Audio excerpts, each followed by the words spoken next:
Bapak yang dirahmati Allah, mari kembali sepenuh hati kita menyampaikan puji dan syukur kepada Allah Subhanahu wa Ta'ala, di mana pada pagi hari ini hanya atas izin dan rahmat Allah jualah bersama-sama kita telah dapat melaksanakan pembacaan ayat-ayat suci Al-Quran yang bersama-sama kita mengawalinya dengan ayat ke-69 pada surah Yusuf, pada surah ke-12, dan melanjutkannya sampai dengan ayat ke-75. Mudah-mudahan atas kesabaran, ikhtiar, perjuangan di dalam kita menyiapkan diri dan melaksanakan pembacaan ayat-ayat suci Al-Quran ini melalui pembacaannya, melalui melantunkannya, menyimak serta mendengarkannya. Semoga Allah Subhanahu wa Ta'ala membukakan pintu rahmat, barokah, dan hidayah serta ridhonya untuk kita semuanya. Amin ya Rabbal Alamin. Dan baiklah Bapak dan Ibu, kini kita menyongsong kehadiran guru kita Profesor Dr. Nasarun Umar untuk menyampaikan nasihat dan tausiahnya untuk kita semuanya, baik yang terkait dengan ayat-ayat yang kita baca ataupun topik-topik lainnya yang beliau hantarkan untuk kita semuanya pada pagi hari ini. Dan bersama-sama kita menyapa beliau. Assalamualaikum warahmatullahi wabarakatuh, Ustadz. Waalaikumsalam warahmatullahi wabarakatuh. Alhamdulillah Ustadz, bahagia sekali kami semuanya berada dalam forum ini, penantian akan kehadiran Ustadz setiap pagi hari Jumat ini. Dan pada pagi hari ini Ustadz, kita telah melaksanakan pembacaan ayat ke-69 sampai dengan ayat ke-75 dari surah Yusuf, dan saat ini kami sudah bersama 756 saudara kita semuanya. Dan insya Allah kami penuh kesaksamaan atas izin Allah akan mendengarkan tausiah yang Ustadz sampaikan hari ini, dan semoga Ustadz sehat walafiat selalu, Ustadz, diberikan kemudahan dan kelancaran dan keberkahan di dalam Ustadz melaksanakan misi keumatan ini. Kepada Ustadz kami persilakan.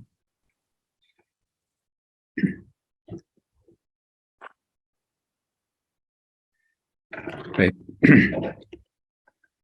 Bapak Ibu sekalian, pertama saya juga mohon maaf ya karena modem saya ini lagi ada gangguan, tapi insya Allah mudah-mudahan bisa segera diatasi. Baik, Assalamualaikum warahmatullahi wabarakatuh. Waalaikumsalam warahmatullahi wabarakatuh. Alhamdulillahilladzi hadana lihada wa ma kunna linahtadiya laula an hadana Allah. Asyhadu an la ilaha illallah wa asyhadu anna Muhammadan abduhu wa rasuluh sahibul burhan. Allahumma salli wa sallim ala sayyidina wa habibina wa syafi'ina maulana Muhammadin sallallahu alaihi wasallam. Amma ba'd. Alhamdulillah, pagi hari yang sangat cerah ini kita berada pada suasana kebatinan yang sangat segar, apalagi insya Allah sebentar malam ini ya kita akan memperingati atau tahun baru Hijriah Muharram ya. Apa yang dimaksud Muharram sebelum kita masuk ke ayat? Saya kira kita perlu juga memahami sebagai umat Islam sedikit riwayat tentang tahun Hijriah ini. Nah, kalau kita lihat di dalam sejarah, saya tampilkan sedikit bahwa tahun penanggalan Hijriah itu sebetulnya berawal pada atau begini, apa perbedaan kalender Hijriah dan kalender Miladiah? Kalau kalender Masehi atau Miladiah yang dijadikan ukuran itu ialah matahari. Jadi perputaran matahari itu yang dijadikan alat ukur. Misalnya 360 hari per tahun gitu ya. Mulai matahari terbit sampai terbenam, itu yang digunakan untuk mengukur kalender Miladiah.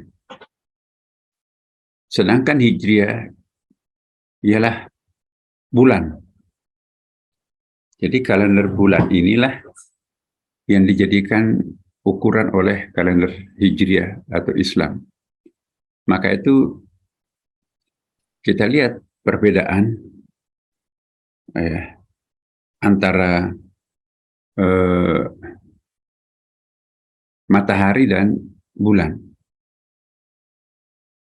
Kalau kita lihat munculnya matahari itu di timur kan, tenggelamnya di barat. Berbeda dengan bulan kan. Kita cari itu bulan kalau mau puasa, kalau mau lebaran itu di barat. Ya, jadi memang kita tidak bisa mengukur kalender Hijriah itu dengan menggunakan kalender matahari, Bapak Ibu. Jadi saya ingat ada salah seorang pimpinan ormas Islam datang ke Mekah, ketemu dengan raja, majelis syurahnya di situ. Jadi dia ingin mengikuti Mekah. Pak, ini kami Indonesia akan mengikuti Saudi Arabia. Jadi raja dan majelis syurahnya itu menolak. Oh, Anda salah. Kalau kamu mau mengikuti Mekah, itu pasti Anda akan salah. Karena kami, ya, di sini ya, kalau penentuan salat itu kan ditentukan oleh matahari, Bapak Ibu. Penentuan salat itu ditentukan oleh subuh muncul matahari dari timur. Pas matahari di tengah kepala kita itu salat zuhur. Matahari tenggelam, ya itu salat maghrib. Ya. Jadi dari segi kalender Hijriah dan Miladiah itu tidak eksakta harus persis, tidak mesti harus sama dengan Saudi Arabia. Karena kita salat Isya di sini, ya, salat Isya di Indonesia, mungkin Saudi Arabia itu baru salat asar. Itu kalau berdasarkan ukuran matahari. Ya. Tapi sebaliknya juga penentuan puasa.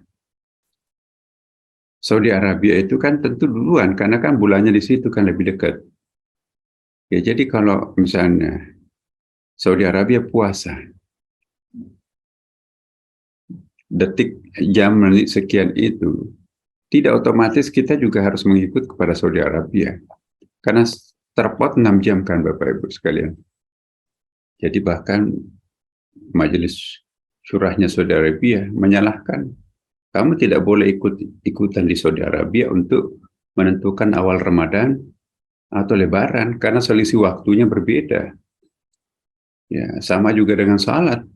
Jangan ikut di sini salat Jumat. Kita baru salat Jumat di sini setelah Anda mungkin itu menjelang salat Maghrib.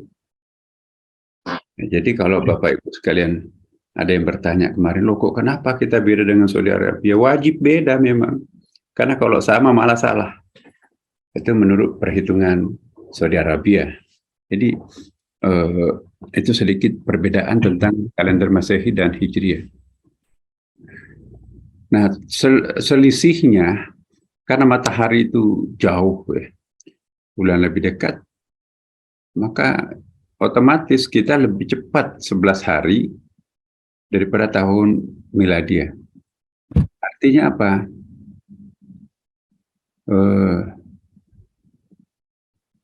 Perputaran tahun Hijriah itu lebih cepat 11 hari setiap tahun daripada tahun miladiah, Masehi. Ya, jadi tahun Hijriah yang mengejar Masehi. Sehingga kalau ada di antara kita nanti Bapak Ibu sekalian itu akan hidup pada tahun 20.526,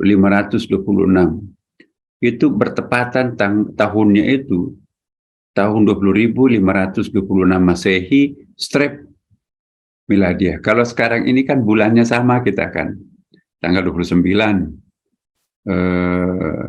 Juli, tanggal 29 juga Zulhijjah. Nanti pada satu saat kita juga akan sama tahunnya Bapak Ibu. Kapan itu? Yaitu tahun 20.526. Wow, sekarang kan baru tahun 1444 besok ini kan. Nah, jadi kita harus menunggu sampai 19 ribuan tahun lagi. Tapi pada saatnya nanti tahun 20.526, Masehi Miladia itu akan sama. Nah, tahun berikutnya, tahun Miladia akan disalib oleh kalender Hijriah. Ya, karena kita 11 hari lebih cepat. Nah, kapan sih sesungguhnya penentuan tahun baru Hijriah? Ini sebetulnya ada sejarah sedikit, Bapak Ibu. Karena Pak Hasanuddin tadi menceritakan perpindahan kalender kita, kan ini penting nih. Karena kalender Hijriah ini kan juga kalender Islam, masa kita tidak paham. Jadi pada waktu itu timbul persoalan sebetulnya, ya, yaitu Musa Asy'ari. Musa Asy'ari gubernur Kufah, Baghdad ya, Irak sekarang ini. Ada surat dari Khalifah Umar bin Khattab, sebuah instruksi, tapi tidak ada tanggalnya kan. Nah, bingung para gubernur itu, ya. Ada gubernur Syria, yaitu siapa waktu itu ya, Muawiyah bin Abi Sufyan. Ada gubernur Yaman, Mu'az bin Jabal. Ada gubernur Mesir, ya, yaitu Amr bin As. Ada gubernur Bahrain, Abi Hurairah. Jadi para gubernur ini bingung. Instruksi yang pertama, yang kedua ini kan tidak bisa kita pisahkan karena belum pakai tanggal. Maka gubernur Baghdad atau Irak pada waktu itu mengusulkan kepada Sayyidina Umar dalam bentuk pertanyaan, kami tidak bisa mana surat pertama, mana surat kedua. Tidak punya kalender nih. Nah, Khalifah Umar menganggap peristiwa ini sangat penting, menyangkut masalah administrasi negara tanpa kalender. Itu bisa jadi jangan-jangan surat yang mansukh itu malah dijadikan patok pedoman. Surat yang baru malah justru dianggap surat lama kan. Siapa yang menghapus apa gitu ya. Jangan-jangan ada instruksi pertama itu melarang, tapi instruksi keduanya itu membolehkan. Bisa terbalik kan. Kalau dibaca yang pertama, suratnya itu membolehkan, terus ada surat diterima yang keduanya melarang. Wah, itu kebalik itu kebijakan itu. Nah, Umar menganggap ini sangat penting. Perlu ada tanggal pada administrasi negara ini. Supaya ketahuan mana hukum yang pertama, mana hukum yang kedua. Tidak boleh salah. Maka segera dilakukan rapat untuk para gubernur pada waktu itu. Umar mengundang Gubernur Muawiyah bin Abi Sufyan dari Syria, ya. Kemudian Amr bin As, Gubernur Mesir, lalu Mu'az bin Jabal, Gubernur Yaman, Abi Hurairah, Gubernur Bahrain, ya, dan Musa Asy'ari sendiri dari Baghdad itu kumpul. Mengingat pentingnya hal ini, maka kita harus menentukan kalender. Apakah kita akan menggunakan kalender Miladiyah? Tidak, karena sejak awal Rasulullah SAW itu tidak ingin menggunakan kalender Miladiyah. Arah kiblat pun juga tidak ingin sama dengan kelompok Yahudi, kelompok Kristen. Hari besar pun juga tidak mau. Maka itu hari besarnya, hari rayanya Nasrani itu hari Minggu, hari rayanya Yahudi itu adalah hari Sabtu, dan hari rayanya Sayyidul Ayyamnya Islam itu adalah hari Jumat. Nabi tidak ingin satu kiblat dengan orang Yahudi. Ya Allah, ingin sekali kami punya kiblat sendiri, tidak sekiblat dengan Yahudi. Nah, setelah Nabi hijrah itu, maka terjadilah perubahan kiblat. Nabi sedang salat asar, Bapak Ibu. 2 rakaat salat asarnya Nabi itu menghadap ke Yerusalem. ke Masjid Aqsa, tapi 2 rakaat berikutnya itu balik kanan, Nabi menghadap ke Ka'bah karena sudah ada perintah wali wajah ke syatrul Masjidil Haram. Hadapkanlah mukamu kepada Masjid Haram. Nah, itulah pertama Nabi sedang memimpin salat di Masjid Qiblatain. Nah, Bapak Ibu, saya kira yang pernah umrah, pernah ke Madinah, sudah pernah melihat sejarah Masjid Qiblatain, kan ada tuh kan Bapak Ibu. Masjid Qiblatain ini, disitulah monumen perubahan menghadap ke Yerusalem, Palestina, kemudian pindah ke Ka'bah. Jadi Nabi pas berada di Masjid Qiblatain. Ini sejarah Masjid Qiblatain ini, ada sahabat Nabi meninggal keluarganya. Ya. Jadi Nabi sedang menghadapi kalau kita di sini takziahan ya. Takziah untuk mengenang hari ketiga sahabatnya Nabi itu. Jadi Nabi motong kambing ya pada waktu itu untuk mengenang sahabatnya. Dan jadi Nabi dan sahabat-sahabat Nabi ramai pada waktu itu di Masjid Qiblatain menghadapi takziahnya sahabat Nabi. Nah, disitulah ia muncul perintah, ayo boleh kalian menghadap ke Mekah, karena itu kan doanya Nabi.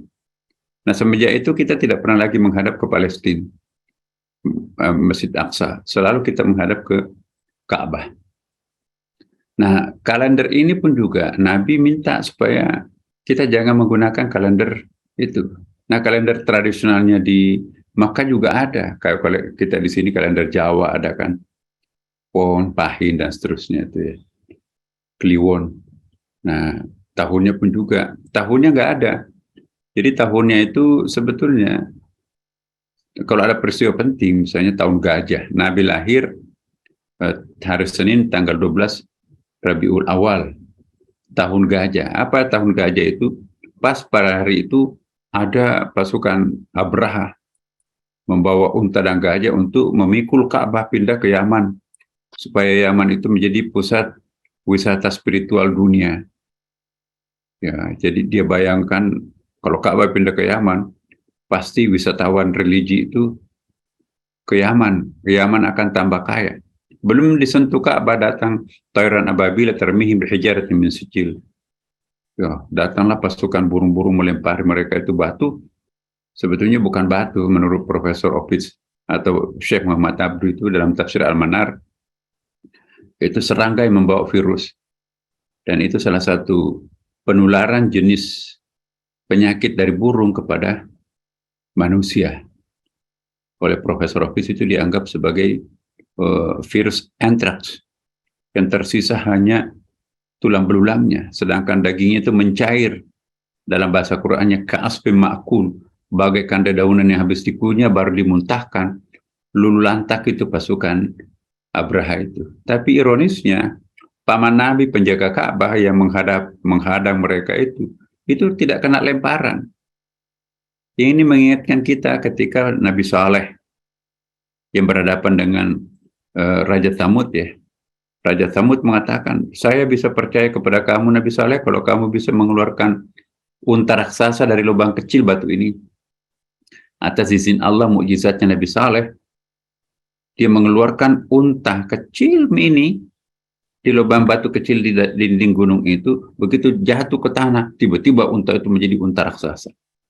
Dasar orang kafir, ya kan?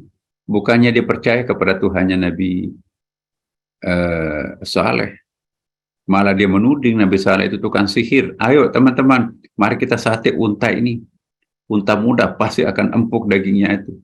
Semua yang makan daging unta itu, hari pertama berubah mukanya jadi kuning, hari kedua menjadi merah, hari ketiga menjadi hitam kulit mereka. Wasbahu fi diyarihim jathimin, ujung hari ketiganya itu mendengarkan suara menggelegar dari langit, matilah mereka bergelimpangan. Jadi ini kayak virus corona lah pada waktu itu. Itu virus anthrax. Semua yang makan daging unta itu berubah kulitnya kuning, baru merah, baru hitam. Ya, menurut Profesor Opitz, ahli sejarah penyakit, itu virus yang dahsyat dari unta itu. Itulah penularan pertama binatang kepada manusia. Ya. Menyerang empedunya, efeknya kuning kulitnya. Terjadi pendarahan, maka pori-pori keluar darah merah kan darah. Empedunya pecah, maka seluruh cairan tubuh dalam tubuh itu menjadi hitam, maka kulitnya mereka itu berwarna hitam. Itu cairan hitam yang keluar melumuri kulit mereka. Virus itu menyerang gendang telinganya, mendengarkan suara yang amat besar, padahal tak ada suara di situ. Lalu apa yang terjadi? Matilah bergelimpangan. Tidak ada vaksin, tidak ada rumah sakit pada waktu itu kan, seperti kita sekarang ini ada Wisma Atlet. Nah, jadi inilah virus pertama. Dan semenjak ini ada hikmahnya COVID ini, ternyata Bapak Ibu sekalian, semenjak COVID ini, kitab suci yang paling aktif, super aktif keluar masuk dari laboratorium Amerika sekarang ini ialah Al-Quran. Ternyata postulat-postulat ilmiah yang distatementkan Quran, ayat-ayat sains dalam Quran itu tidak perlu diteliti lagi. Semuanya adalah benar. Maka itu bisa menghemat 30% dana penelitian, ya, menghemat biaya, menghemat waktu, energi. Nah, sekarang lagi sedang diteliti. Statement-statement sains dalam Quran itu dijadikan postulat hipotesis di dalam kajian-kajian sains modern, termasuk yang kita bahas pada minggu lalu itu adalah konsep pasca panen Nabi Yusuf. Kalau kita simpan gabah itu bersama bulirnya, seperti orang tua kita dulu, pakai aneh-aneh ya, kemudian diikat jeraminya itu, maka itu bisa tahan sampai 7 tahun. Tapi kalau gabah maksimum bisa tahan 2 tahun. Karena kalau enggak, itu membusuk nanti. Jadi, semua statement Al-Quran itu dianggap benar. Jauh sebelumnya kan Maurice Bucaille itu di Prancis, profesor ini menganggap semua statement biologi dalam Quran itu benar. Nah sekarang ini bukan saja biologi, tapi fisika pun, kimia pun, statement Al-Quran itu terbukti benar. Maka itu Profesor Roger Berg, mustahil Quran ini buatan manusia. Ya, kenapa kok bisa? Statement sains Quran itu bisa pas dengan temuan sains modern. Ya, termasuk yang sangat mengagumkan juga. Al-Quran itu juga membantah konsep Demokritos bahwa makhluk yang paling kecil itu adalah atom. Ternyata Quran ada yang lebih kecil dari atom. Memang betul atom itu masih ada lebih kecil dari atom, yaitu proton misalnya, apalagi ada 3 itu. Nah Bapak Ibu sekalian, nah kita lihat Nabi tidak ingin menggunakan kalender orang lain, tapi tidak sempat menetapkan kalender apa itu. Nanti zamannya Umar. Jadi kita tahu bahwa Nabi Muhammad SAW itu wafat, ya 632 Hijriah, tidak sempat menetapkan kalender, lalu digantikan oleh Abu Bakar As-Siddiq. Hanya 2 tahun menjadi khalifah, tidak sempat membuat kalender baru, meninggal. Lalu Umar bin Khattab, ya, Umar itu menjadi khalifah tahun 635 Hijriah, Masehi, sampai 645. Jadi sekitar 9,5 tahun atau 10 tahun lah Umar itu menjadi khalifah, lalu dibunuh oleh Abu Lu'lu' ketika sedang sholat, ditikam belati dari belakang oleh seorang garis radikal ya. Jadi sudah ada radikal pada masa Umar. Itu ahli sujud malam, ahli puasa Senin Kamis, itu namanya Abu Lu'lu'. Karena aliran yang dia anut itu sangat fundamental, dia menganggap mungkin Umar itu sekuler, dia tikam dari belakang, lalu sakit keras, tapi Umar masih sempat untuk memberikan instruksi, ayo bikin bikin formatur calon pengganti aku, tetapkanlah 7 formatur pada waktu itu. Nah calon kuat pada waktu itu ialah Abdullah bin Umar. Tapi Umar ini tidak ingin KKN. Cukup 1 Bani Umar yang menjadi pemimpin. Maka dia larang anaknya jadi pewaris tahta kerajaan, tahta khalifah.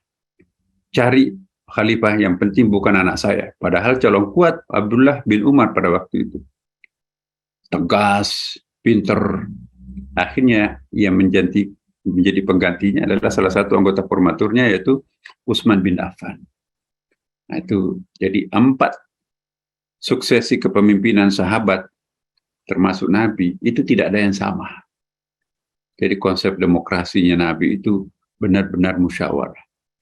Pergantian Nabi kepada Abu Bakar itu konsep pemilihannya itu disepakati oleh 3 komponen Muhajirin Ansar.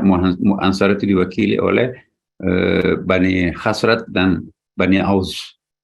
Nah, pergantian dari Abu Bakar ke Umar, ya, Utsman menunjuk, ya saya wasiatkan kalian, coba dah bisa nggak disepakati Umar yang menggantikan aku. Tapi terserah kalian. Akhirnya karena instruksinya Abu Bakar seperti itu, paling berwibawakan orang di waktu itu adalah Abu Bakar. Udahlah aklamasi Umar aja deh. Nah, Umar tidak ingin menunjuk anaknya, apalagi ya, tidak menunjuk orang.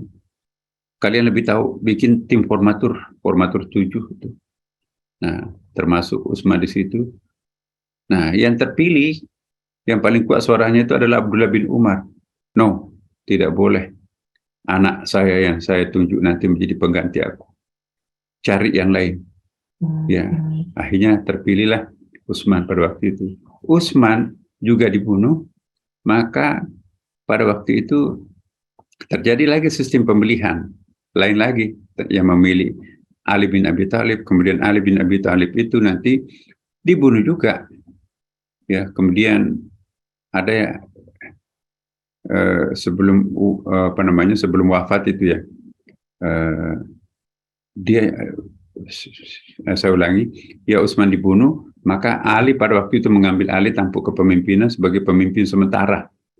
Nah, begitu akan diresmikan, muncullah provokasi Muawiyah bin Abi Sufyan ini. Ya, akhirnya terjadilah perang saudara pada waktu itu. Muawiyah didukung oleh Aisyah bin Abi Thalib bin Abu Bakar As-Siddiq ya. Aisyah istrinya Nabi, sementara Ali didukung oleh anaknya Nabi, Fatimah. Fatimah itu kan istrinya Ali, anaknya Rasulullah. Sedangkan Muawiyah didukung oleh istrinya Nabi, Aisyah. Jadi ini persaingan 2 perempuan ini. Satu anaknya Nabi dan satu istrinya Nabi. Benar-benar umat bingung pada waktu itu. Mau mendukung siapa? Pecah pada waktu itu. Akhirnya kelicikan Muawiyah bin Abi Sufyan inilah yang menyebabkan banyak ceritanya, ini panjang, tapi saya tidak jelaskan di sini. Muawiyah yang terpilih. Muawiyah itu tipikalnya bukan ulama. Kalau Abu Bakar, Umar, Utsman, Ali, ulama yang jadi umara. Sedangkan Muawiyah itu praktisi politik, bukan ulama. Nah, kembalilah pada waktu itu kepada sebuah puncak kepemimpinan yang dipimpin oleh seorang yang minus agama, tapi mendapatkan warisan wibawa daripada bapaknya. Bapaknya itu kan pemimpin Mekah pada waktu itu, Abu Sufyan, yang masuk Islam last minute ketika Rasulullah hijrah ke Mekah kan, ketika Fatu Mekah.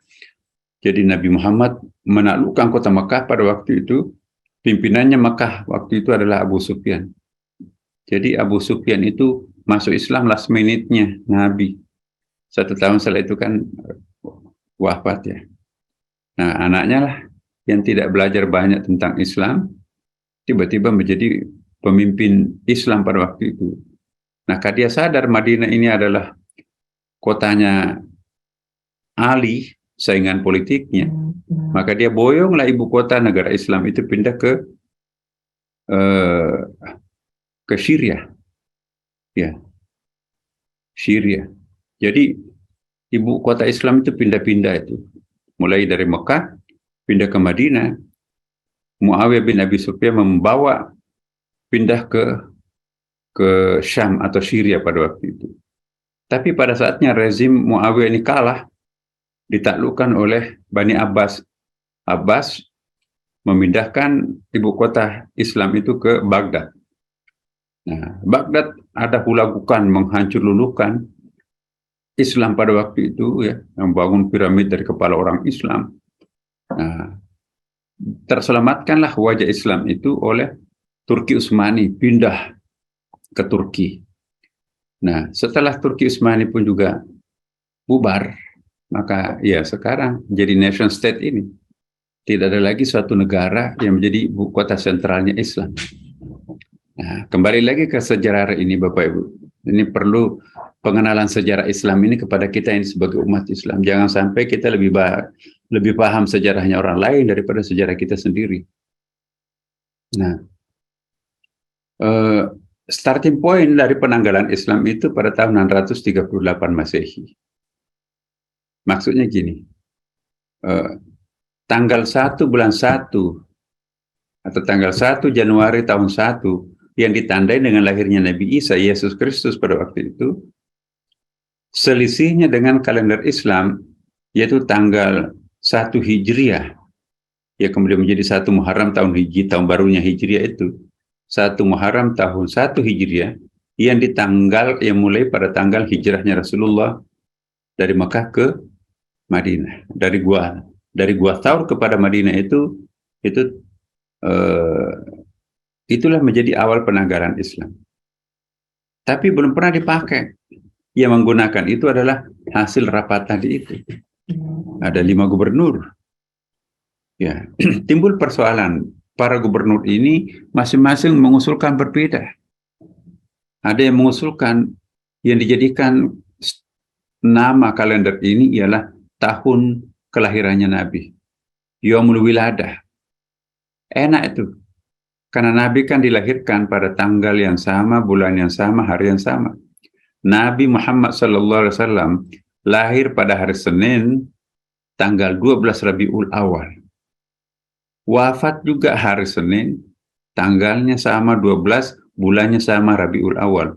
Jadi memperingati tahun wafatnya Rasulullah sama dengan memperingati juga haul, memperingati wafatnya. Bagaimana kalau ini dijadikan semacam kalender? Jadi kalender di Islam itu tahun kelahiran dan sekaligus wafatnya Nabi. Ya, ada lagi sahabat, jangan diembel-embelkan tahun kelahiran, karena pada waktu itu kan belum Nabi. Kita tekankan hari wafatnya Rasulullah, walaupun sama kan. Nah, pendapat yang senior pada waktu itu, termasuk Ali dan termasuk Abu Bakar, Umar, loh takut. Jangan-jangan nanti kita sama dengan kalender Miladiah, Masehi. Gara-gara kalender ini sampai orang mengkultuskan Yesus Kristus itu sebagai Tuhan. Nanti kalau kita jadikan penanggalan Islam itu adalah tahun lahirnya Nabi Muhammad, akhirnya nanti akan terjadi citra Muhammadanisme. Muhammadanisme itu nanti akan dituhankan lagi oleh umat sesudahnya. Jangan deh. Nanti kita seperti agama Buddha, Buddhisme itu kan, Siddhartha Gautama kan. Jadi jangan sampai nanti mengkultus individukan Nabi, sampai Nabi nanti kala itu akan dijadikan sebagai Tuhan, seperti agama Kristen, menjadikannya sebagai Tuhan. Jangan, itu kata pendapat sahabat pada waktu itu. Kalau begitu bagaimana kalau tahun pelantikannya jadi Nabi? Nah, turunnya Quran. 17 Ramadan misalnya kan, itu kan enak.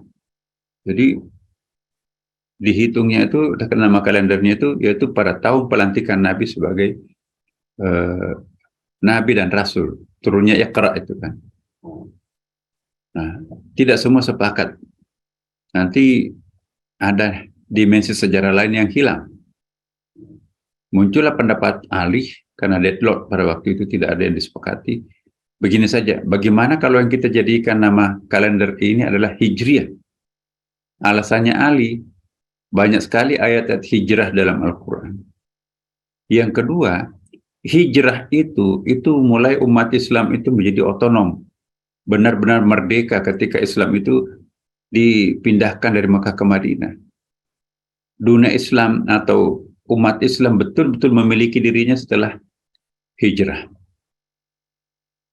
Dan yang ketiga, hijrah itu tidak diartikan hanya perpindahan fisik, geografis ya, tapi hijrah pun juga bisa berarti dalam Al-Quran itu transformasi dari suasana batin yang negatif kepada yang positif.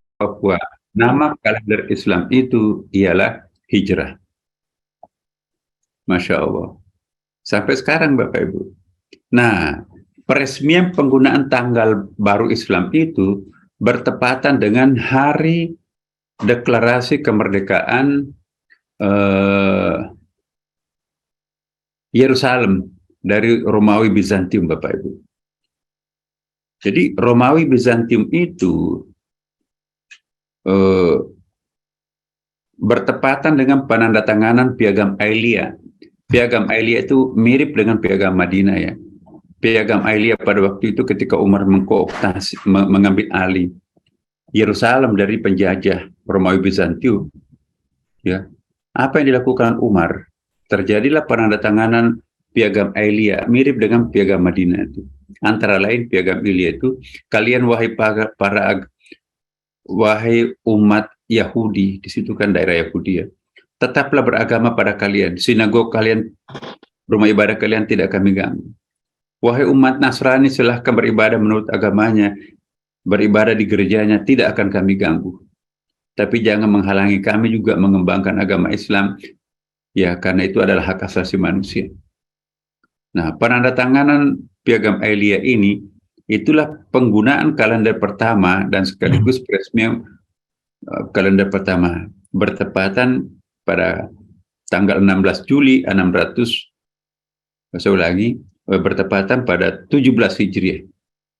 Jadi piagam tanggal 1 Muharram tahun 17 Hijriah, ya, atau tahun 638 Masehi pada waktu itu, itulah penggunaan kalender pertama Islam, yaitu bertepatan penaklukan Yerusalem, ditandatangani bagi Piagam Aelia oleh Umar menggunakan tanggal 1 Muharram tahun 17 Hijriah bertepatan dengan 638 Masehi. Itu peresmiannya.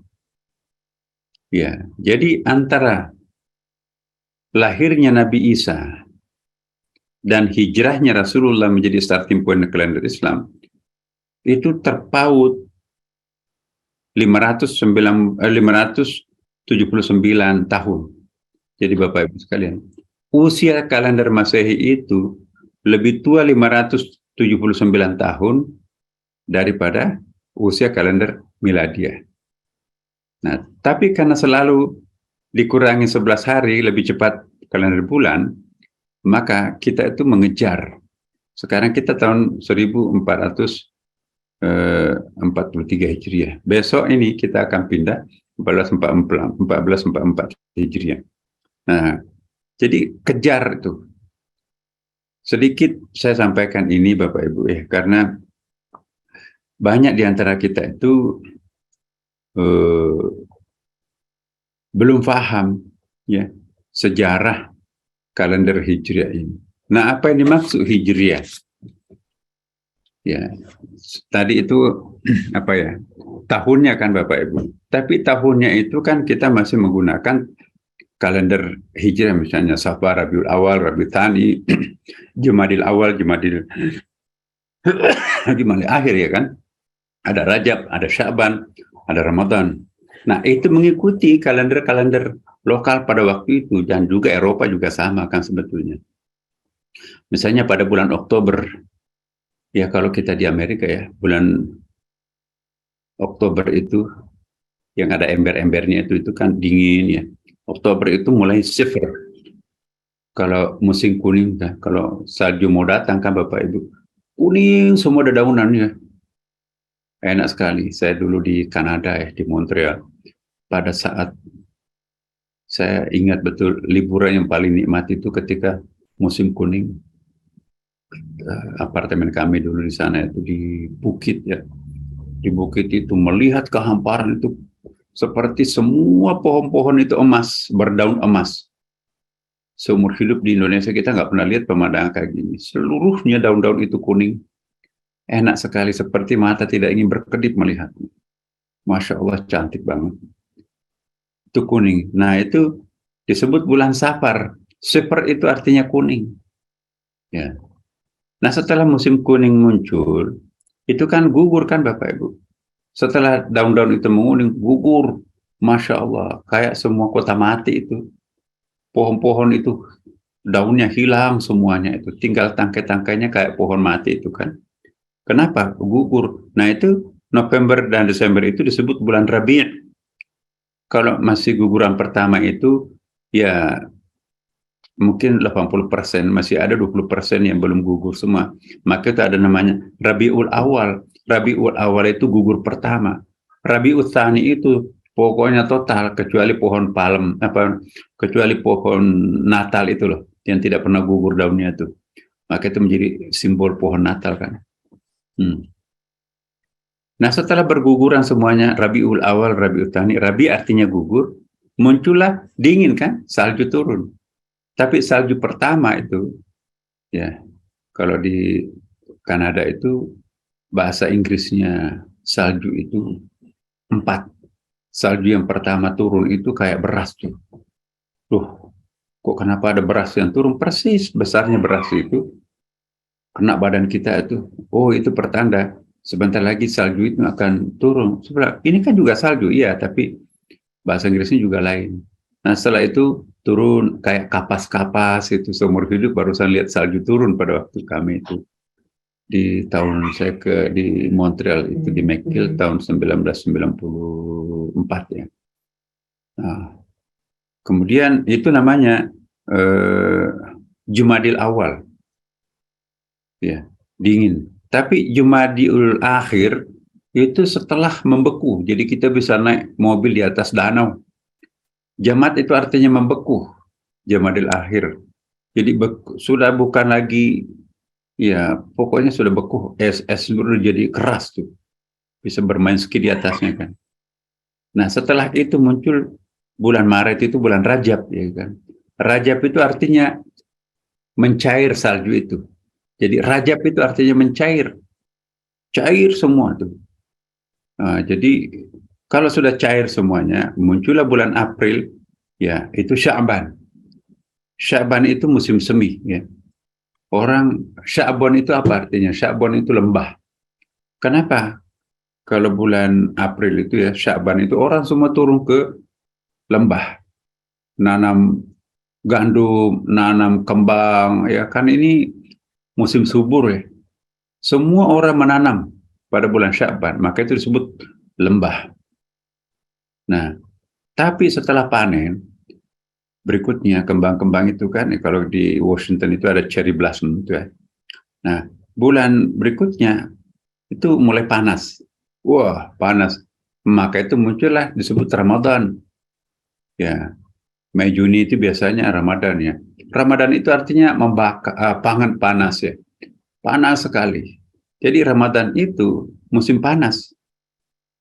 Lalu Juli Agustus itu puncak panasnya. Maka itu disebut Zulqaidah. Zulqaidah itu dari akar kata ada artinya duduk. Kita nggak bisa beraktivitas di luar. Orang hanya itu duduk di rumah.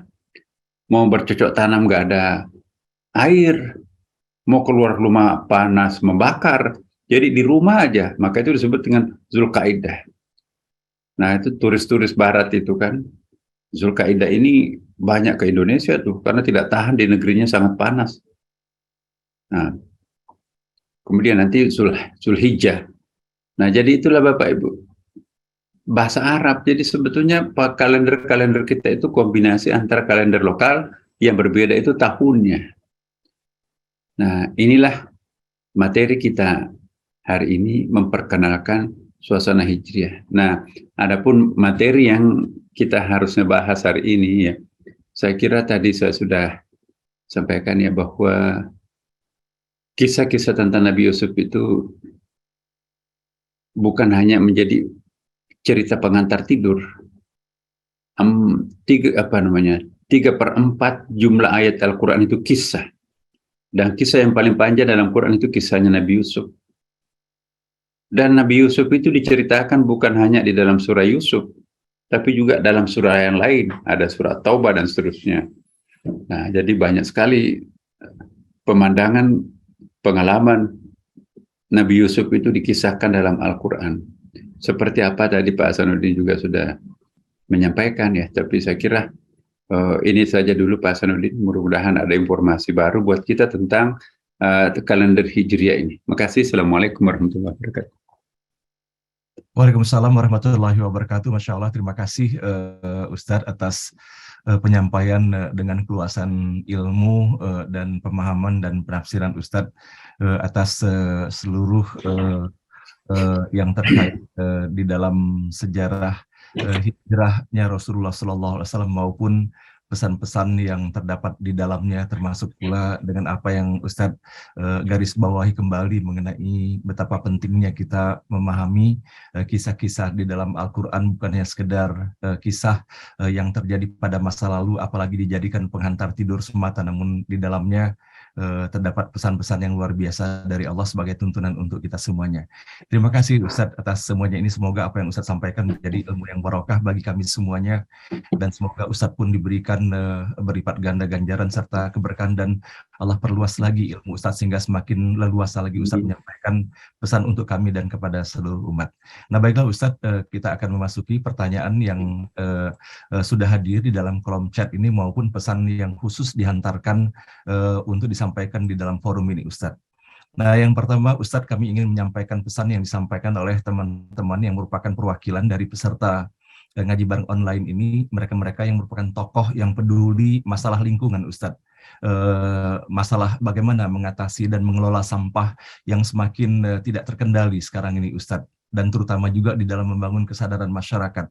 Nah maka beberapa tokoh di dalamnya dimotori oleh Ibu Sri Bebasari bersama beberapa rekan, mereka membuat kelompok kecil Ustadz, membahas apa langkah-langkah yang harus kita lakukan untuk menunjukkan keputusan dan total action daripada kita semuanya dalam forum ini. Maka titipan pertanyaan disampaikan Ustadz, bagaimana Ustadz menyikapi, memaknai hijrah sekarang ini dengan semakin kita memberikan pemahaman kepada masyarakat, kita berhijrah pula di dalam kita melihat dan menyikapi permasalahan sampah dan lingkungan ini untuk kesejahteraan, kemaslahatan kita pribadi maupun masyarakat dan bangsa. Ustadz, mohon pencerahan Ustadz, kira-kira apa yang harus kita lakukan dan upaya-upaya apa saja Ustadz? Silakan Ustadz.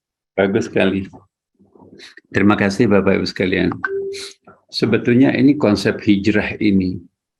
Hijrah ini kita hijrah dari yang kotor kepada yang bersih kan. Insyaallah. Tapi yang perlu kita ingat bahwa yang harus dibersihkan itu bukan hanya sampah-sampah fisik, tapi sampah-sampah dalam pikiran kita pun juga harus dibersihkan.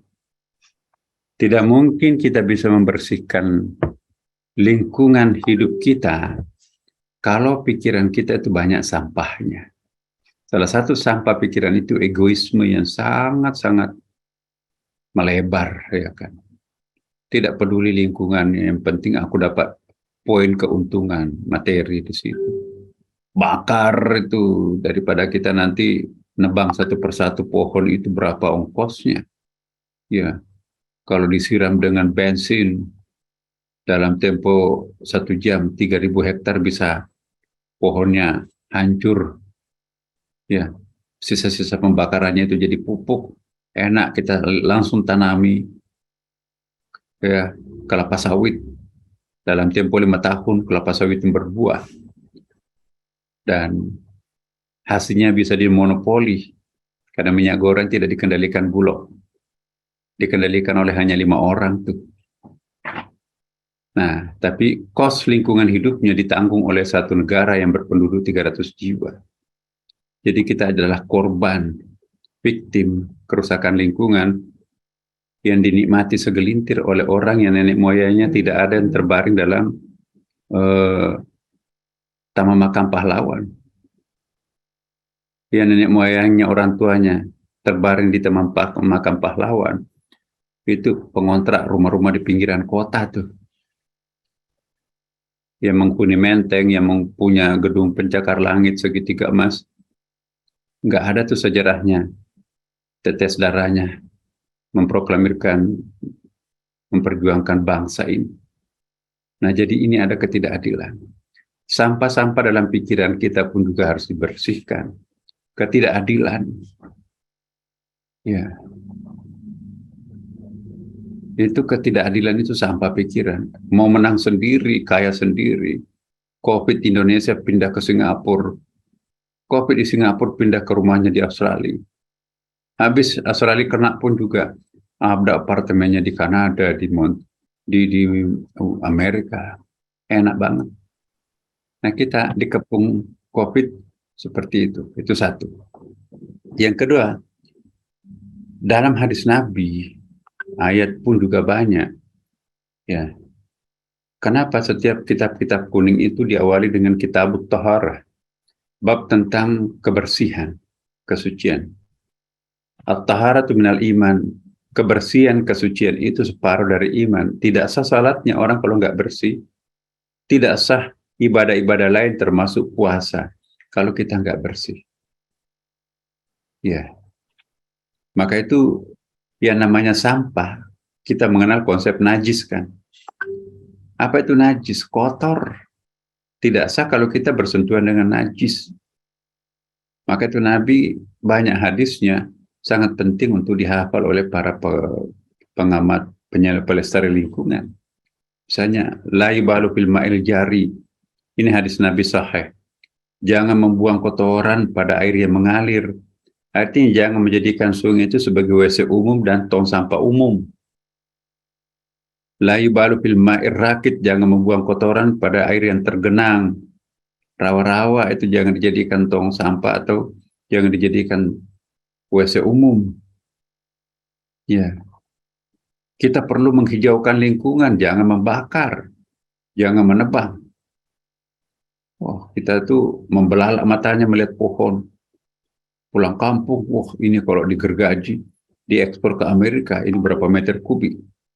Tapi tidak pernah ada pikiran kita, berapa juta serangga yang bersarang beranak pinak di pohon itu. Berapa ribu burung-burung yang beranak pinak di atas dahan-dahan pohon yang tinggi itu. Begitu ditebang, punahlah mereka. Alangkah egoisnya kita. Begitu melihat hamparan kanan kiri, ini kalau ditimbun rawa-rawa ini berapa kapling, ini berapa apartemen nih. Pantai pun ditimbun kan. Tanpa pernah menghitung berapa makhluk-makhluk, serangga-serangga bawah rawa-rawa itu juga ingin menikmati hidupnya. Begitu ditimbun, punahlah sudah. Jadi manusia ini super ego. Padahal kita diminta untuk mewakili Tuhan, membimbing, mendidik, memelihara, merawat alam. Alhamdulillahirabbil alamin, ya kan? Merawat alam semesta. Ya. Jadi yang perlu kita hijaukan itu bukan lingkungan. Pikiran kita yang harus dihijaukan. Kalau pikiran kita tuh merah, uang merah 100 ribuan, apalagi uang hijau itu, tidak mungkin kita bisa menghijaukan lingkungan.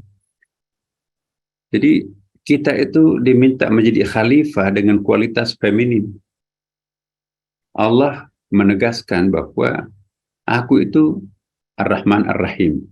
Kualitas feminin aku lebih dominan. Aku itu Rabbul Alamin. Pemelihara, pengasuh, pendidik alam. Bukan Ilahul Alamin. Penguasa alam.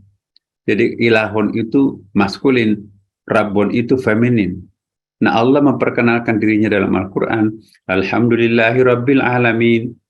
Bukan Alhamdulillahi Ilahil Alamin. Jadi Tuhan itu memperkenalkan dirinya sebagai Tuhan feminin di depan manusia. Bukan Tuhan sebagai maskulin. Walaupun dia juga bisa bersikap maskulin. Nah, coba kita lihat. Qurannya feminin, nabinya feminin, tapi umatnya kok hiper feminin, hiper maskulin. Apa aja mau dibakar, apa aja mau ditelan, apa saja mau ditimbun, apa saja mau nggak peduli si kecil itu. Yang penting aku selamat, Masya Allah. Itu super maskulin, itu mencontoh iblis tuh. Angku sombong.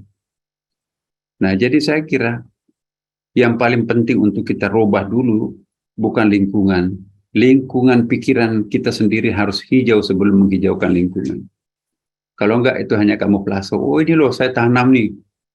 Lihat ini pembibitannya sudah jutaan ini. Padahal di balik kepalanya itu ini saya kelabui Anda. Supaya pemerhati lingkungan, Greenpeace tidak keberatan, tidak heboh. Udahlah, ini loh kita hijaukan kembali setelah ditebang. Padahal yang dihijaukan berapa, yang ditebang berapa. Nah, makin cepat dunia ini kiamat, itu disebabkan karena tangan-tangan maskulinnya umat manusia. Kalau ingin melihat dunia ini langgeng, maka kita harus menghijaukan pikiran kita, menghijaukan hati kita, barulah lingkungan hidup itu baru hijau. Nah, inilah Bapak Ibu, maka itu di Istiqlal kita mencoba komunitas kecil Istiqlal ini. Di Istiqlal itu sekarang kita ada pabrik sampah. Ya, tidak setetes pun air wudhu Istiqlal itu terbuang percuma Bapak Ibu. Bayangkan 4.000 orang salat setiap saat, ya, salat 5 waktu. Satu orang menghabiskan air wudhu 5 liter, bisa 75 juta. Kami pernah menghitung-hitung, paling sedikit 75 juta air Istiqlal itu akan habis dalam tempo 1 minggu. Kali 4 sebulan, kali 1 tahun berapa? Nah itu kan, ya mengangkat itu listrik. Kalau bawah tanah disedot itu kosong tuh, bawah tanahnya Istiqlal. Nah kami mencoba untuk melakukan revitalisasi. Tidak boleh 1 tetes air wudhu jatuh ke bumi, ke selokan, ke sungai. Tapi itu kita langsung masukkan ke dalam bak penampungan besar, di-recycle. Sudah dicoba, itu lebih jernih airnya daripada air mineral yang sering kita minum. Bahkan bisa langsung diminum. Tapi kita tidak menganjurkan untuk diminum. Ya, itu dipakai berwudu pun juga tidak, karena itu air mustakmal. Menurut Imam Syafi'i, tidak boleh air mustakmal itu dipakai berwudu, walaupun sudah di-recycle. Tapi dipakai untuk, maaf ya cebo, dipakai mengepel, dipakai menyiram kembang. Semua itu adalah air wudu. Selebihnya itu ditanam di pori-pori Istiqlal. Kita tanam beberapa sumur-sumur Istiqlal penuh, dan itu nanti disedot lagi kembali. Nah itu sudah bisa dipakai berwudu. Nah, sampai kepada bak toiletnya Bapak Ibu sekalian, itu banyaknya orang yang buang air di Istiqlal, entah itu preman, entah itu jamaah, karena semuanya penuh tuh, gratis lagi kan. Nah, itu kita tampung dalam satu bak besar, diolah limbahnya itu dalam satu pabrik khusus, maka kotoran-kotoran itu nanti digunakan untuk sebagian kita pakai memasak ya. Jadi ternyata kotoran timba itu juga melahirkan gas. Sebagian menyalakan lampu. Ya. Jadi yang dipakai masak teman-teman di situ, itu energi buangan limbah Istiqlal itu. Dan kita mendapatkan penghargaan dari Amerika, dari World Bank, apa yang disebut dengan EDGE. EDGE itu adalah Excellence Design for Greater Efficiency. Dari International Financial Corporation, dari EFS ini. Ini penghargaan yang paling bergensi ternyata. Saya ke Washington kemarin, ditegur, kok kenapa Anda tidak bangga dikasih piagam EDGE, Award EDGE. EDGE itu kan penghargaan yang paling tinggi di Amerika tentang greenhouse itu. Anda kok tidak merayakan, tidak ada di media, kecuali sedikit. Ya, terus terang saya nggak tahu apa itu EDGE. Apa itu Excellence Design for Greater Efficiency. Dan juga saya tidak kenal apa itu IFS, International Financial Corporation. Ternyata itu salah satu cabang dari IMF. IMF itu Bank Dunia kan Bapak Ibu. Nah, baru kami sadar, oh ya, ternyata Istiqlal itu diperhatikan orang. Memang betul Bapak Ibu. Kita memperkenalkan apa yang disebut dengan wakaf energi. Wakaf energi itu jamaah itu menyumbang berapa papan solar system dipasang di atas atap Istiqlal, dan kita bisa menghemat 38% energi listrik itu. Jadi Bapak Ibu melihat listrik Istiqlal itu nyala sampai 24 jam itu bukan dari PLN. Tapi solar system menangkap cahaya matahari, disimpan dalam satu baterai besar, dan itu nanti yang digunakan untuk menerangi Istiqlal. Jadi emisi karbonnya pun juga sangat rendah. Sehingga kita mendapatkan penghargaan internasional, bukan saja Green Mouse ya, tapi Green Worship House. Jadi hijau, rumah ibadah yang paling hijau di dunia ini, termasuk mengalahkan gereja dan masjid besar dunia lain adalah Istiqlal. Ya, karena memang perhitungan-perhitungan kami, Bapak Ibu, kalau mengunjungi Istiqlal, insya Allah sulit kita menemukan satu lembar daun bergeletakan di Istiqlal. Begitu ada gugur satu, ya, langsung disapu oleh cleaning service Istiqlal. Bapak tidak bisa melihat pedagang kaki lima lagi di Istiqlal. Bapak Ibu tidak bisa lagi melihat parkiran di atas Istiqlal, kecuali PPEP di depan. Semua halaman luas itu menjadi taman sekarang. Kenapa? Karena 2 lantai di bawah Istiqlal itu hampir 1.000 mobil ditampung. Motor di situ semuanya. Bersih Istiqlal, menjadi kebanggaan kita semuanya. Sungainya dalam proses untuk dijernihkan, nanti kita akan jadikan semacam wisata rohani. Ya, ada ikan-ikan piaraan, ikan mas dan seterusnya kan. Jadi melihat Istiqlal ke depan itu mudah-mudahan bisa jadi contoh untuk masjid-masjid yang lain. Karena itu kita dipercaya menjadi asosiasi masjid-masjid negara itu, kita diminta sebagai leaders. Asosiasi imam-imam besar internasional itu juga imam besar Istiqlal diminta sebagai ketuanya juga ya. Nah, jadi Bapak Ibu sekalian, kita sangat mendukung apa yang digagas oleh kelompok kita di sini, mulai dari diri kita sendiri, rumah kita sendiri. Sampah itu jangan dicampur-campur, Bapak Ibu sekalian. Kita di Istiqlal itu ada 3 macam ya. Dan ada pabrik sampah di Istiqlal. Semua diolah limbahnya. Kemarin itu pemotongan sapi, ternyata Masya Allah. Ya, limbah paling terakhirnya itu menjadi pupuk yang sangat bagus. Nah, siapa yang mau ngambil dipersilahkan, tapi nanti akan datang IGF, Istiqlal Global Fund itu akan memproduksi pabrik pupuk yang bagus, itu dari kotoran manusia. Subhanallah. Mudah-mudahan nanti ke depan pikiran-pikiran cerdas akan muncul dari masyarakat kita sendiri. Maka itu kami juga salut ya. Penghuninya Istiqlal dulu adalah 80% orang tua para pensiunan. Sekarang terbalik. Anak muda sekarang yang mengisi Istiqlal.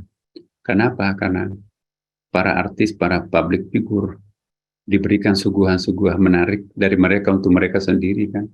Ada band Istiqlal, ada teater Istiqlal, ada fasilitasnya juga. Ada bisnis centernya, ada olahraganya, ada fitness lengkapnya di bawah Istiqlal. Nah, jadi kalau kita di bawah Istiqlal itu seperti kita akan hidup 1000 tahun. Tapi naik ke lantai 2 ruang utama masjid, seperti nanti malam kita akan wafat. Tidak ada masjid di ibu kota, di Jakarta, saya kira di luar, di Indonesia ini, ya hari Senin Kamis itu seperti Ramadan. Buka puasa bareng, dilanjutkan dengan kontemplasi, selawat istighatsah malam Jumatan. Ya, semakin makmur sekarang Masjid Istiqlal. Nah, karena itu Bapak Ibu sekalian, kita mulai dari masjid, nanti rumah-rumah kita semuanya, lingkungan kita semuanya, 17 Agustus akan datang. Harusnya kita jadikan isu kebersihan lingkungan hidup, kebersihan ruang publik, bersihkan masjid, gereja, dan seterusnya. Daripada kita hura-hura kemana-mana. Nah, menyelamatkan bumi ini harus menyehatkan badan, pikiran, dan menyehatkan lingkungan. Saya kira kalau partisipasi jamaah kita di sini, Pak Hasanuddin, mari kita bukan hanya teori, bukan hanya ngaji seperti ini, tapi ada action. Nah, action yang paling konkret itu adalah sampah dan lingkungan. Jadi komprehensif, sampah dalam pikiran bersih, sampah dalam lingkungan hidup. Alam kita ini juga bersih. Itulah hakikat hijrah. Terima kasih. Baik, Masya Allah, terima kasih Ustadz atas ulasan mengenai bagaimana mengatasi masalah kebersihan ini, bukan hanya secara fisik. Tadi Ustadz sampaikan bahwa yang paling utama itu adalah bagaimana kita mengawali kebersihan itu adalah kebersihan pikiran, kebersihan hati kita melaksanakan misi kita sebagai khalifah di muka bumi ini. Nah, Ustadz, berikut ini kami mohon izin menyampaikan yang disampaikan oleh Bapak Kunto Baikuni. Beliau memohon tanggapan dari Ustadz mengenai kemukjizatan Al-Quran terkait dengan selisih siklus kalender Komariah yang 11 hari lebih cepat dengan kalender Syamsiah yang ternyata sudah diisyaratkan dalam Al-Quran surah ke-18 ayat ke-25. Di sini beliau menyampaikan catatan bahwa dinyatakan dengan ungkapan 300 tahun dan ditambah 9 tahun lagi. Mohon penjelasan dari Ustadz mengenai pertautan semuanya ini. Iya, betul. Kalender-kalender itu Bapak Ibu sekalian, itu setiap rezim punya kalendernya. Jadi kita perlu juga membaca statement angka dalam Quran itu secara kritis. Ya. Jangan kita menggunakan alat ukur kita di sini ya untuk mengukur masa yang diungkapkan dalam Al-Quran. Ya, sama alat-alat ukur itu. Ya. Kalau miladiah kan selisih 11 hari itu. Kalau hijriah itu lebih pendek ya. Kalau 1 minggunya orang Jawa itu kan, pasar Jawa itu kan 55 ya. 5 kali, 5 hari dalam 1 siklus mingguannya. Nah tapi belakangan itu 1 minggunya itu 7 hari. Perhitungan Minggu, Senin, Selasa, Rabu, Kamis, Jumat. Kalau dulu kan 5 tuh. Nah, dulu juga. Nah, kalau ada misalnya angka Nabi Nuh itu hidupnya 950 tahun. Tahun apa pada waktu itu? Apakah tahun Jawa? Apakah tahun Hijriah? Apakah tahun Masehi? Atau mungkin juga ada sistem kalendernya pada waktu itu. Ya.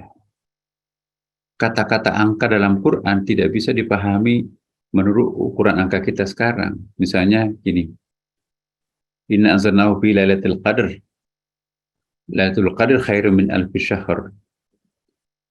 Ya, kata alfon 1000. Kemuliaan Lailatul Qadar itu lebih mulia daripada 1000 bulan. Angka yang paling tinggi pada waktu turunnya Quran itu adalah alfon 1000. Seandainya ada angka 1 triliun pada waktu itu, mungkin Quran akan mengatakan Lailatul Qadar khairun min triliun syahr, lebih mulia daripada 1 triliun tahun. Maka itu ulama tafsir mengartikan kemuliaan malam Lailatul Qadar itu lebih mulia daripada ribuan tahun, bukan 1000 tahun. Unlimited tanpa batas lah. Bagi Allah itu maha kaya. Angka-angka itu kan limit. Kalau angka unlimited itu kan bukan main itu. Jadi angka seperti apa yang dimaksudkan dalam angka kalender itu kita harus baca konteksnya. Misalnya Nabi siapa namanya? Ashabul Kahfi tidur fana dalam gua itu 300 tahun tambah 9 tahun berarti 309 tahun kan. Itu juga ada kaidah 300 angka 9 itu kan angka paling tinggi. Ya kan?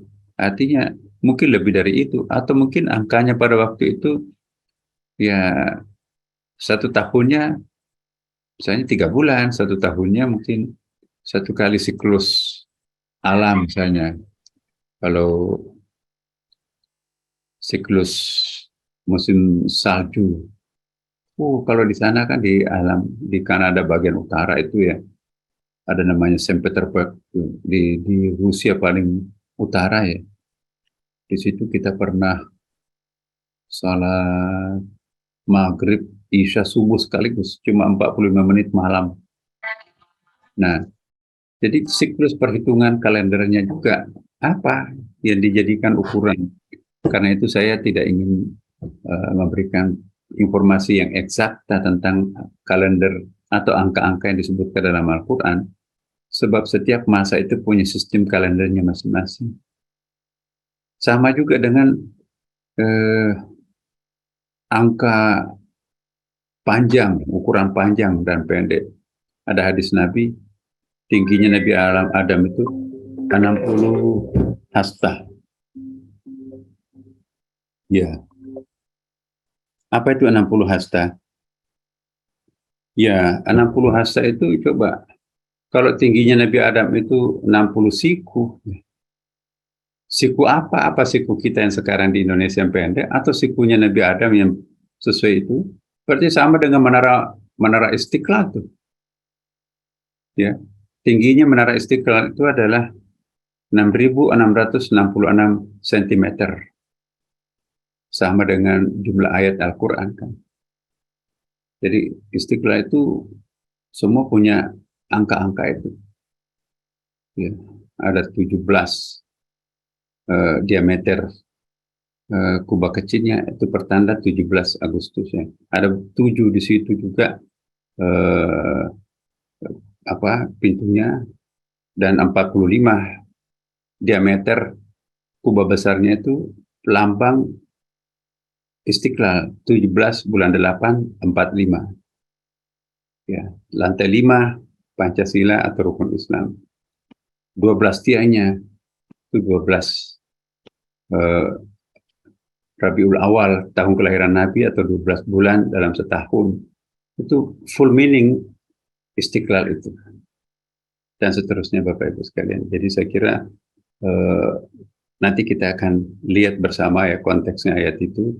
Tapi kalau kalender yang diperkenalkan dalam Al-Quran seperti ini, ya memang tidak ada yang tegas dalam Al-Quran seperti apa, tapi Umar lah yang membuat semacam kalender yang lebih pasti sampai hari ini. Ya, saya kira gitu Pak Sandi.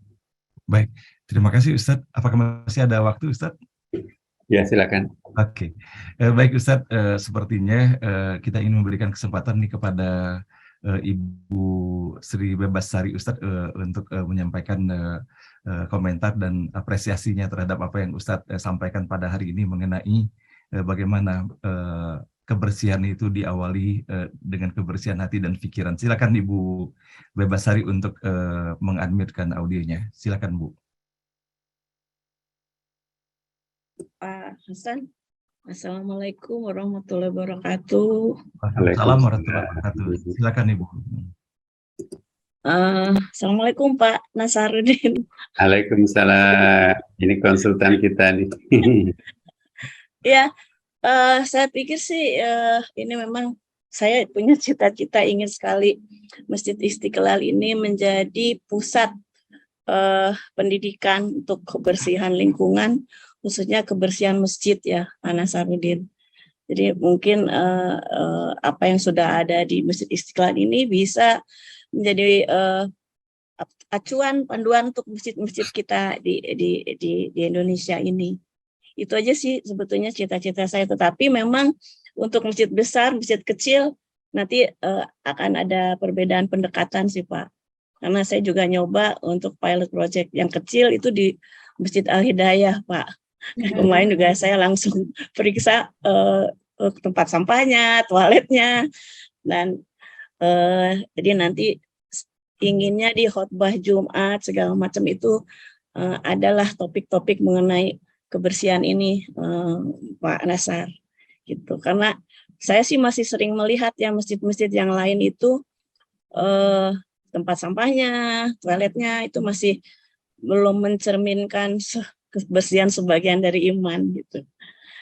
Dan pada saat saya umroh pun banyak sekali masih jemaah kita yang masih buang sampah sembarangan gitu. Itu sih Pak Nasar. Kemudian itu tadi istilahnya memang bukan pabrik sampah, sebetulnya instalasi pengolahan sampah Pak. Iya. Kalau pabrik sampah kita Pak, kita yang produksi sampah tiap hari.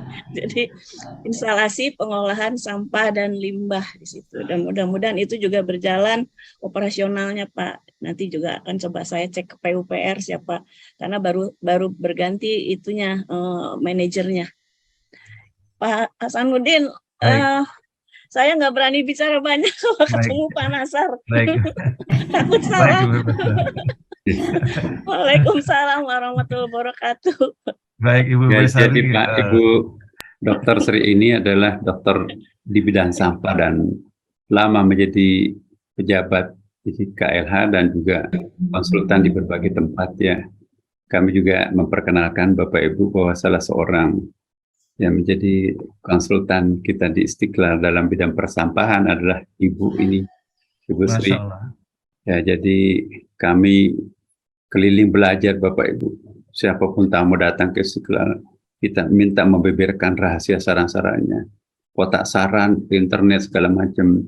Dulu orang takut dikritik, sekarang kritik itu adalah benar-benar produktif ya buat kami. Tidak ada orang yang mati karena kritik. Justru yang orang jatuh itu karena pujian. Jadi tadi malam Pak Sundi baru kami pulang dari beberapa negara di Malaysia ya, diminta untuk mengekspos Istiqlal, dan kita juga nanti ke Eropa memperkenalkan beberapa hal tentang Istiqlal, karena ternyata viral di luar, walaupun buat kami di Istiqlal sebagai imam besar maupun ketua harian badan pengelola tidak merasa ada apa-apanya, masih banyak kelemahan, masih banyak yang perlu kita benahi di Istiqlal ya. Bersama Bapak Ibu sekalian, mari kita pelihara juga ya kebanggaan ini. Ya, sudah sekian lama tidak pernah tersentuh new management ya. Kita meng-hire PhD kita dari luar negeri, dari Amerika, Eropa, Al-Azhar. Ya, bukan saja fisiknya, tetapi programnya juga mendapatkan award Bapak Ibu. Nah, kita mendirikan pendidikan kader ulama. Dan alhamdulillah kemarin kita undang para dubes, 40 dubes negara-negara sahabat ini, Eropa dan Amerika, minta alumni pendidikan kader ulama Istiqlal itu menjadi imam di negerinya. 40 orang dubes itu, ada yang minta 30 orang, ada yang minta, pokoknya kita miliki hanya 100 orang per tahun. Nah, jadi kita tidak bisa over peminat nih. Nah, karena itu pendidikan kader ulama perempuan pertama di dunia kita cetak di Istiqlal, kurikulum khusus 6 bulan nanti di Harvard University dan 6 bulan di Al-Azhar University, semuanya diberi beasiswa oleh LPDP. Dan insya Allah kita akan memiliki perbendaharaan ulama perempuan yang memperkaya dunia. Jadi perempuan juga punya hak untuk menjadi ulama penafsir Quran, selama ini didominasi para laki-laki. Dan yang kita kembangkan sekarang adalah Meta Istiqlal ya. Jadi bukan lagi I-Istiqlal, tahun kemarin I-Istiqlal, informasi apapun, misalnya jadwal waktu salat, buku-buku, cari hadis, cari ayat, itu tinggal klik I-Istiqlal. Tapi Meta Istiqlal ini kita juga akan mengembangkan pusat bisnis di Istiqlal. Jadi beli ikan, beli beras, kebutuhan pokok umat itu bisa kita fasilitasi. Membeli sambil beramal. Apa isinya supermarket itu, minimarket itu, insya Allah semuanya ada di Istiqlal. Dan itu tinggal klik, Gojek akan mengantarkan. Keuntungannya separuh ke Istiqlal. Keuntungannya tentu juga ya itu perputaran bisnisnya. Tanpa gudang, jadi jual ikan bukan nanti bau ikan Istiqlal, tidak. Gudangnya ada, jadi semacam e-commerce itu ya. Jadi kebutuhan-kebutuhan pokok masyarakat Jakarta, bahkan nanti diekspos nanti ke masjid-masjid lain di daerah. Nah, supermarket, minimarketnya umat itu adalah di masjid. Nah, Istiqlal yang jadi pertama ini. Nah, kalau ini yang terjadi, Hulu Tikar tuh semua minimarket itu yang punya orang lain kan. Kita pasti halal, keuntungannya untuk masjid, dan insya Allah sudah waktunya kita menjadi contoh untuk peradaban dunia Islam modern di masa depan. Terima kasih Ibu. Baik, baik Ustadz, boleh ada pertanyaan lagi Ustadz? Ya, silakan. Belum, oke. Ustadz, menarik sekali Ustadz menyampaikan hari ini penjelasan mengenai nama-nama bulan Hijriah Ustadz. Dan termasuk di dalamnya adalah apa makna bulan Rajab itu sendiri. Nah, sehingga pada hari ini kami ingin mengundang Ustadz sahabat kita, Bapak Rudi Rajab, untuk menyampaikan, boleh komennya, boleh pertanyaan. Boleh. Pak Rudi Rajab kami persilakan. Pak Silakan, Rajab Pak. ya. Pak Rudi Rajab. Lahir di bulan Rajab. Ayah saya Pak Rajab Ghani. Ya, Assalamualaikum warahmatullahi wabarakatuh. Waalaikumsalam. Yang sangat kami hormati Pak Prof. Nasaruddin Umar yang tidak pernah henti-hentinya memberikan pencerahan kepada kita semua. Pak Hasan terutama yang memfasilitasi NBO dan keluarga NBO berdapat komunikasi yang sangat intens dari Pak Nasaruddin Umar. Kami tidak banyak Pak, sama dengan Ibu Sri Babasari, walaupun senior dalam usia, tapi sangat junior di dalam ilmu, dan sangat-sangat berharap setiap Jumat ketemu sama Pak Nasar. Supaya ilmu yang didapat oleh Pak Nasar ini mengalir kepada jemaah NBO dengan lancar, karena penyampaiannya pun dengan sangat lancar. Berawal dari pengenalan mengenai satu Muharram yang kita sendiri tidak ngeh Pak, bahwa begitu banyak historical dari satu Muharram yang bisa kita pelajari, walaupun kita membaca buku-buku kadang-kadang juga tidak masuk kepada pikiran kita secara kafah. Jadi ini pembelajaran secara kafah pada hari ini kita mendapatkan langsung dari Pak Nasaruddin Umar, dan juga pemahaman mengenai konsep kebersihan yang sangat-sangat genuine. Ya, artinya kita memperkenalkan materi hijrah ini, hijrah di dalam pikiran kita dari kekotoran menuju ke kebersihan. Saya kira kami tidak banyak juga bisa memberikan komentar, Pak. Tapi yang saya sampaikan tadi, Pak Hasan, yang namanya Rajab tadi, bulan yang mulia, salah satu dari bulan mulia yang di dalam kalender Islam, itu adalah nama ayah saya, Pak, Rajab Ghani. Nah, ada Rajab, ada Ghani. Ada Ghani itu Ghani kekayaan. Insya Allah ini mengalir kepada anak cucu, insya Allah Pak, tapi belum kelihatan. Kelihatannya mungkin nanti. Pak Nasar, kami mohon maaf, tadinya kami akan ikut sama Pak Hasanuddin, Pak Profesor Suharyadi ingin berkunjung ke Istiqlal hari ini, tapi kami mohon maaf karena sudah ada agenda sebelumnya. Kami mohon bisa dijadwalkan di waktu yang lain untuk bisa menimba ilmu lebih banyak lagi mengenai Green Moss, bersertifikat tadi istilahnya Ibu Emi, yang disampaikan di dalam pagi ini. Saya kira itu saja Pak yang ingin kami sampaikan. Terima kasih sekali lagi Pak Nasar atas ilmu yang diberikan kepada kami semua. Dan Pak Hasan, terima kasih selalu bisa mengajak Pak Nasar, selalu tepat waktu, selalu juga sangat-sangat jelas menyampaikan kita semua. Kadang-kadang saya juga ingin berharap Pak, agar supaya doa Pak Hasan, apa yang kita sampaikan ini bisa kita mengerti sekaligus, menyampaikan kepada orang-orang yang terdekat dengan kita. Tapi kadang-kadang ini Pak, dalam pikiran kami, apa yang disampaikan oleh Pak Nasar dan juga sharing dari rekan-rekan yang lain yang sangat indah dan sangat jernih dan bernas, untuk menyampaikan kepada yang sangat dekat dengan kita pun juga akan ada kesulitan. Oleh karena itu nanti kami mohon ilmunya Pak Hasan. Bagaimana Pak Nasar mengajarkan kepada jemaah untuk bisa menyampaikan, sehingga guru dari kita ini adalah menjadi guru kita bagaimana cara menyampaikan pelajaran atau ketauhidan kepada orang-orang yang terdekat dengan kita.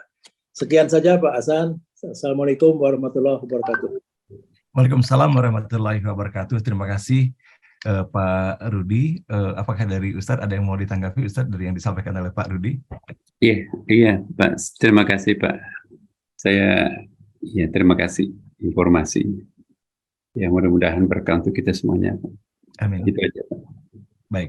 Baik, Bapak Ibu sekalian yang dirahmati Allah, berikut ini Ustadz mohon izin kami ingin mengundang kehadiran Profesor Dr. Suharyadi. Kepada Prof. Suharyadi, kami persilakan Prof. Terima kasih Pak Hasanuddin,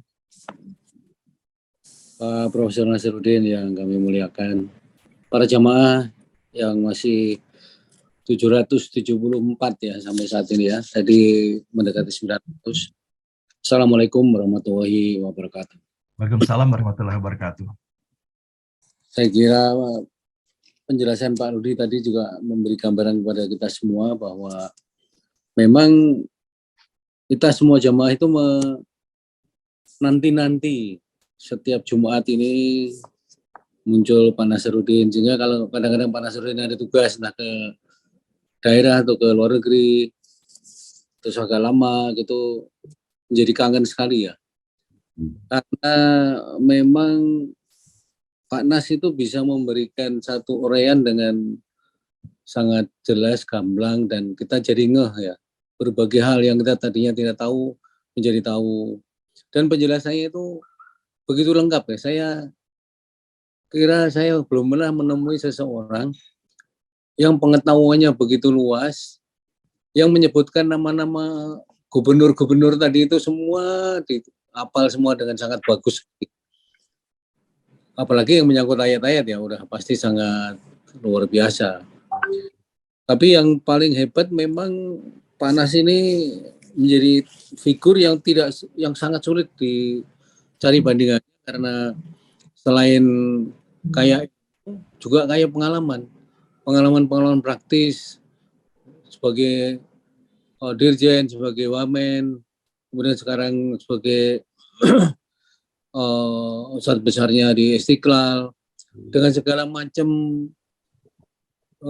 contoh-contoh konkret dari apa yang dilakukan oleh Prof. Nasaruddin, kita menjadi semakin tahu ya memang institusi itu bagaimanapun akan menjadi berkembang baik kalau dipimpin oleh seseorang yang sangat menguasai masalah dan juga memimpinnya dengan hati betul, dengan kesungguhan. Jadi pengetahuan yang dipunyai para pemimpin itu kemudian diterapkan di dalam institusi yang dipimpinnya, dan ini yang terjadi di Istiqlal sekarang ini, Pak. Dan ya insya Allah nanti bisa bertemu langsung dengan Pak Ustadz, Pak Prof. Nasaruddin, dan tentu jamaah yang lain juga sangat berkeinginan untuk berkunjung ke sana. Apalagi cerita Pak Nasaruddin tentang hijrah dari kotor ke bersih, yang semuanya tidak hanya diucapkan tapi betul-betul dipraktekkan, itu sangat tidak mudah ya. Dan apalagi tadi Bu Bebasari juga menyampaikan, itu juga salah satu konsultan. Jadi memang luar biasa Pak Nasar, jadi mendapatkan award yang begitu luar biasa dari Amerika tadi, itu menunjukkan bahwa apa yang telah dilakukan oleh Prof. Nasar di Istiqlal itu mendapat sorotan dunia. Dan apalagi dengan ditambah nanti ada ke Harvard, akan dikirim ke Al-Azhar ini, dan akan nanti menyebarkan apa yang mereka peroleh ke berbagai pelosok tanah air, bahkan di luar negeri, itu juga membawa dampak yang besar bagi mengharumkan nama bangsa. Dan saya kira kita semua sangat mendukung bagaimana lingkungan yang dibangun di Istiqlal ini bisa menjadi pusat percontohan bagi seluruh masjid-masjid yang ada di Indonesia, karena masjid di Indonesia itu luar biasa banyaknya. Dan saya lihat sih semakin kesini semakin bersih Pak Ustadz ya. Tetapi masih banyak juga yang belum memperhatikan kebersihan. Padahal masjid itu menjadi tempat berkumpulnya setiap orang di daerah masing-masing, di kota masing-masing, untuk kemudian menjadi contoh juga. Kalau dia lihat masjidnya bersih, tentu dia waktu pulang ke rumahnya kotor juga jadi malu dan akhirnya tertular menjadi bersih. Ini saya kira yang penting sekali ya, bagaimana sebagaimana Pak Rudi tadi sampaikan, kita selalu menantikan Pak Nasaruddin itu karena memang setiap tampil itu memberikan hal-hal baru yang bahkan belum pernah kita dengar. Dan kita memang juga mencoba ya memberikan ini, kemudian menularkan ke keluarga ya. Tapi Mas Rudi sampaikan tadi tidak mudah menularkan seperti Prof. Nasar ya Pak Rudi ya. Karena memang pengetahuan kita terbatas, yang kita serap juga terbatas, cara penyampaian juga beda. Ya, tetapi insya Allah betapapun sedikitnya Pak Rudi, apa yang kita terima dari Prof. Nasar ini minimum untuk kita sendiri berubah hijrah ya, dari yang kurang baik ke baik, syukur-syukur bisa menular ke seluruh keluarga kita ya, mulai insya Allah. Jadi Prof. Nazar, sekali lagi kami sangat bangga dengan Prof. Nazar dan sangat mengharapkan terus-menerus bimbingannya, dan saya kira Istiqlal di bawah Prof. Nazar ini luar biasa kemajuannya dan lingkungannya menjadi sangat bersih, dan yang diceritakan tadi itu benar-benar cerita real yang ada di Istiqlal. Insya Allah kita semua jemaah ini kemudian nanti walaupun tidak beramai-ramai, kalau 700 orang barengan Pak Nazar juga pusing juga. Jadi bertahap nanti akan meninjau apa yang terjadi di Istiqlal dan segala macam kebaikan yang bisa kita petik dari apa yang telah dilakukan Prof. Nazar dalam bentuk real, bentuk praktis yang kita bisa ditiru oleh siapapun yang akan menirunya. Terima kasih sekali lagi Prof. Nasaruddin, Pak Hasan, luar biasa. Tiap hari kita disuguhi dengan tausiah tokoh-tokoh hebat ya, dan setiap Jumat itu yang paling hebat yang kita bisa terima ya selama ini. Terima kasih Prof. Nasaruddin. Sampai jumpa lagi pada Bapak Ibu sekalian. Wabillahi taufiq wal hidayah. Wassalamualaikum warahmatullahi wabarakatuh. Waalaikumsalam warahmatullahi wabarakatuh. Terima kasih Prof. Suryadi atas sambutan dan kesan-kesan yang disampaikan dalam pertemuan kita pada hari ini. Semoga sehat walafiat selalu dalam lipat rahmat barakah dari Allah Subhanahu wa taala, dan keberkahan pula diberikan kepada Undira yang diamanahkan kepada Prof. Suryadi menjadi kampus yang benar-benar mencetak pemimpin masa depan yang berakhlak dan berkarakter mulia. Amin ya rabbal alamin. Nah, baiklah Bapak Ibu sekalian yang dirahmati Allah, kita sampai kepada penghujung acara kita pada hari ini. Dan tadi Ustadz sempat saya membaca juga beberapa komentar dari sahabat-sahabat kita, termasuk tadi saya mendapatkan komentar dari Ibu Emi Arfans, dan beliau tinggal di Amerika sudah berpuluh tahun, dan beliau menyampaikan korelasinya antara apa yang Ustadz sampaikan dengan apa yang terpraktekkan ada di sana.